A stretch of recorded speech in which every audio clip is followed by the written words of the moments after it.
Hello and welcome back to the Flat Chat Pod. We're doing our top 5 best players in each position. We have already done goalkeeper, fullbacks, centre backs, centre defensive midfielders, and now we're moving on to our centre mids, our number 8s. So we are going to crack on with that. As you can see, we have 8 names here that were made in the shortlist. I've of course asked these guys to give me their top 5. And then from that, I've obviously built the shortlist. But anyway, let's just get cracking on. Yeah, you guys have seen how these work. You've seen the Before we last couple start, the disclaimer. These players have been put in centre mid category based on the last 50 game average position that they played in, and these were all centre mids, not CDMs, not cams, centre mids. Yeah, okay. So that's for the comments basically. So yeah, so pretty much what these guys said. These are all the centre mids we've picked. So we've gone for Kevin De Bruyne from Manchester City. We've got Barella here. I've completely forgotten what team. Inter Milan, thank you. Valverde from Real Madrid. Modric from Real Madrid. Verratti from PSG.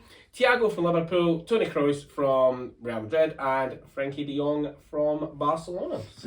So are we going to start? I'm going to start off with the one. Do you want to just pull 2 back that should be back? Well, KDB gets back right now. KDB gets back right now. Just bring Kevin De Bruyne back right now. He is again. He's one of those players he comes back. He's definitely in it, but he could have been Cam as well. A lot of people would say he could be a central attacking midfielder. I was going to say Kevin De Bruyne, but he's not. He's more of an 8. He's more of an 8 because he plays. I've done my research. It's because of the Man City team. They've got Rodri as a 6, and then you've got 2 8s. But he's the more attacking of the 2 8s. He's played 0 games out of 50. But they don't have a Cam for Belgium as well. Really? He's just a centre mid. Okay, well he's going there, and it's because he's so good. His stats are so good. He seems like a Cam. In fairness, if I'm imagining a team with Kevin De Bruyne and I'm imagining a midfield 3 of centre mids with him. He's a midfield 3. He's not sitting in a 4-4-2. He's not one of those guys. Yeah. He's not. He's good. They are definitely though. They're definitely coming back. They're probably the top 2. I think I'm gonna move on and get rid of someone first. I'm gonna get rid of your Dutch pal. Is De Jong here? I don't believe he's in it. But do you guys disagree? Do you think he's not the first one to go? I don't think he's the first one to go. I think the first one to go might be Nico Barella. Yeah, okay. I think Barella goes in that as well. I'm fine with that. Yeah. Again, fantastic player, but obviously kind of let down by his team's performance and eventually lost the title to AC Milan. I mean, surely this said the same for De Jong. Not to the same extent because the Liga wasn't as close. He's got a league as well, most likely. I think De Jong in the big picture does go. I know he will. Again, he will. But I think he has been. Personally, I think De Jong's slightly better than Barella. Yeah, that's fair. I don't mind that shout. I don't mind that at all. I just don't think he will be in the top 5. These four all have a better shout than he does. Again, great. Obviously, Barella, great Euros, great. Obviously, great player for Milan and that as well. And obviously, was slightly disappointed with the fact that he lost the Serie A title to AC. The reason I don't put De Jong in that same category is because it wasn't as close at La Liga. I think obviously.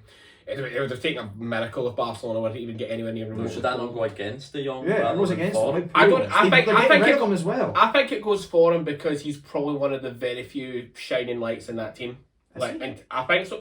Yeah. I think De Jong is pretty good. I rate Frankie De Jong. I think obviously Barcelona would be looking to the future to the likes of Pedri and everybody else like that. And obviously again, he probably would have been maybe in this category if he didn't miss as many games as he did this season. He played something like 10 league games. He's been run into the ground with exactly, and that's dangerous. That's what I mean. And he probably will. I think if we do this in a year's time, that's dangerous. He probably will be in the Pedri. That's dangerous. Who do you think's better, De Jong or Pedri? I think Pedri will have a better career than De Jong will. But right now, De Jong is in the conversation because he's played this season. Pedri hasn't really. Pedri 100 for me 100% will have a better career than De Jong will. That's of course if he's not ran into the ground because like he's only 19, 20. He's got the time to recover, but Barcelona need to be very careful with him. Yeah, and clearly from what we've said, I think De Jong's going here. He's going. Yeah, he's not flickable again, but I kind of want to talk about that. He's not flickable. Proceeds to flick him. That wasn't a flick. That was a push. Right, let's pull one back. I think Toni Kroos has to come back. You think Toni Kroos comes back? Toni Kroos comes back. Oh, very. Personally, I think he does. I think he will come back probably, but I wouldn't have brought him back. I'd have brought him back That's first. fair. Okay. I think Thiago's coming back first. What a season he's had. Yeah, he's been. They obviously didn't. They fell short in the league, in the Champions League, but they won 2 trophies. They were exactly like to be fair.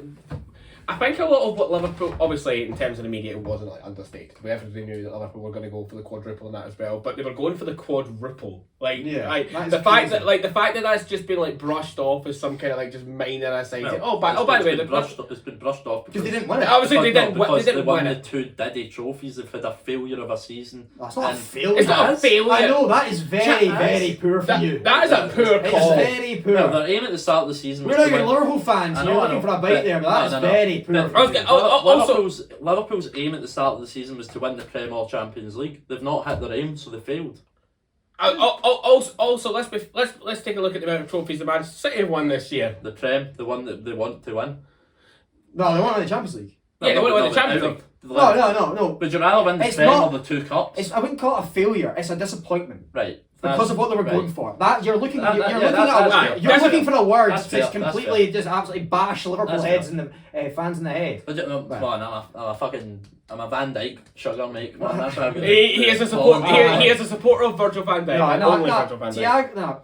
Liverpool have had a disappointing season in the end, but they played every single game they could have. They missed out the quadruple by a man of the match goalkeeping performance by Courtois. And literally 3 goals in 5 minutes from Man City, which exceptional, and it's why they deserve to win the Champions League. Exactly. It's literally... You can't take that away from Man City. Literally. No one is. Liverpool were literally 2 tiny little bits of world-class quality from Thibaut Courtois and Manchester City. That's the away difference between greatness it is, and and that's why you don't call it. It's not a failure. It's a disappointment. And literally, what's a failure then? Like winning not the Arsenal. I'm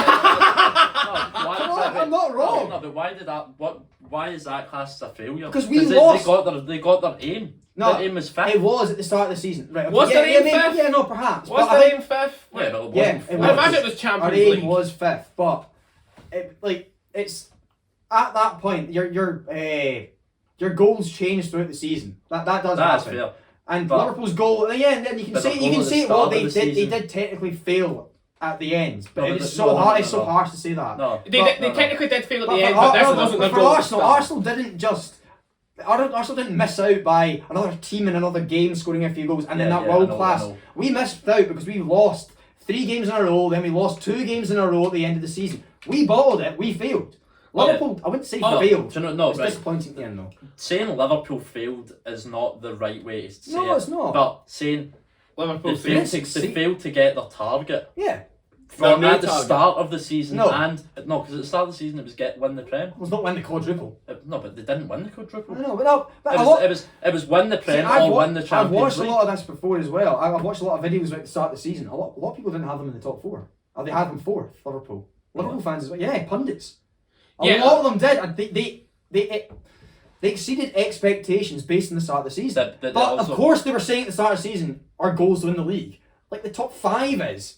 Like top 4 were all going for the league, but everyone thought they were going to finish 4th because of the competition they thought they had at the start of the season. They exceeded expectations, fell short in the end, and Liverpool fans will not take. They won't. Obviously, they want the trophies, but they're not going to take. They're not going to. They're not going to say that disappointed about it. They're not going to say. In the end, it's fine. I think they are disappointed. Yeah. Well, you know. Naturally, it's fine lines and it's small margins, and that's. They won't be remembered as well in 5-10 years' time for being the team that almost had the quadruple. They won't even be remembered. No. But they still. That's not gonna. That doesn't take away from Liverpool fans. They won't call this a complete failure. Also, let's be honest. See it's a failure. That's complete for exaggeration. No, but they failed their target. Yeah. Which is the correct. But not the start of the season. They've done. I mean, they've exceeded where they thought they were going to be at the start of the season. But at the end of the season, they didn't quite match up. Yes. I think that's a fair way to do it. Yeah. It's a bit. Yes. You're going a wee bit too hard, but you've got a point. You also really like Liverpool. No, I don't really like Liverpool. No, you do. Like, okay. No, I don't. I like Man City as much as I like Liverpool. Okay, let's take a look at this, right? See, out of the 2 finals that they lost, the Champions League final and obviously losing the Premier League as well, one of them was out with their control. One of them was never in their control. City were top going into the game. Which was their target. Exactly. And then the Champions League, yeah, okay, you could have argued they could have finished their chances more. But how were they supposed to know that Courtois was going to put in that performance? Nobody does. Yeah. That's what makes football exciting, because you just never know. In terms of the league, I don't see the league as... Well, obviously, I don't know if Liverpool fans will see it as a failure, but considering going into the last day, Manchester City were still top of the league. It was in their hands. Yeah. It would have taken a miracle for Liverpool to come back and win. Like even if they did go on to win, it would have took a miracle realistically for Liverpool to overturn the deficit, even if it was just 1 point, because of how good City are. And again, how are Liverpool supposed to know that Manchester City are going to score 3 goals in 5 minutes? Yeah. Anyway, That's a complete tangent. Tangent. Aye. Shall we? So Cruz, I think Heggie, you want to bring back next. I think we're going to bring back Cruz then and put him in. And I think then, for me, if I'm honest, the last one's probably Verratti. Yeah. But he's, I feel I bad think for it's him. pretty easy. Not saying that. I mean, I think it is Verratti, but It's people will feel it should be Valverde because of The one chance. game again. Do you know what I mean? Yeah, no, it is Verratti, isn't it? It's Verratti, really. Verratti is a better. We're going to bring Verratti back. Yeah. Again, not flickable. Yeah, Valverde's not flickable. We're not flicking Valverde. Right, we've got the order now. Well, not the order, we've got the 5. These are our 5 world-class centre mids, and I think that is completely fair looking at the 5 names here. I think that's correct. Do you? Yeah. do you I think- disagree, but I'm happy. Do you think I think Modric goes first? I prefer Modric to De Bruyne, but it's again so close that it's it's. Right not now, that. who is a better player? The I think only Modric. the only person I would put I don't mind the Roger. I don't mind that at all. the only change I would make to the order is those two. Switch them round. I have them switched on my list, but So I would be happy with switching them. Yeah. Cruz is last. After that list is perfect for me. That's a pretty solid. but Probably. do you think De Bruyne or Modric top? I prefer De Bruyne, and I think that's unfair for me to then say. I just because I watch him, Do you? and that's probably what why do I'm you saying De think, Bruyne. But I think it's I Modric. prefer watching the two. I prefer watching De Bruyne I mean, play. I prefer watching De Bruyne, but I think Modric is a better overall player. Again, it's similar to I'm going Lampard. Modric. I want it. I'm not going to be upset if I want Modric goes Modric one, first. but I I think Modric- Kevin De Bruyne is one. But obviously, if you boys think I think it's Modric just is sword fair. one, It's not then- Modric first instead of He's also won a Ballon d'Or. The man is incredible. Yeah, He is very good exactly. as well. Kevin De Bruyne is very good as well, and it's very, very unfortunate. Also, he's not getting that. yeah, exactly. That's a fair point. Look at Modric has won the Ballon d'Or in the era of Messi and Ronaldo dominance. Yeah. First of all, how, and second of all, why has FIFA allowed that then? But I'm I'm pretty pretty happy with that. That's the order. I'm pretty happy with that order. I'd have switched those two, but obviously it's a majority rules, so it's fine. I'm So happy with our order is Cruz 5th, Verratti 4th, Thiago 3rd, Kevin De Bruyne 2nd, Modric 1st. Yeah, I'm happy with that. I'm willing to go with that.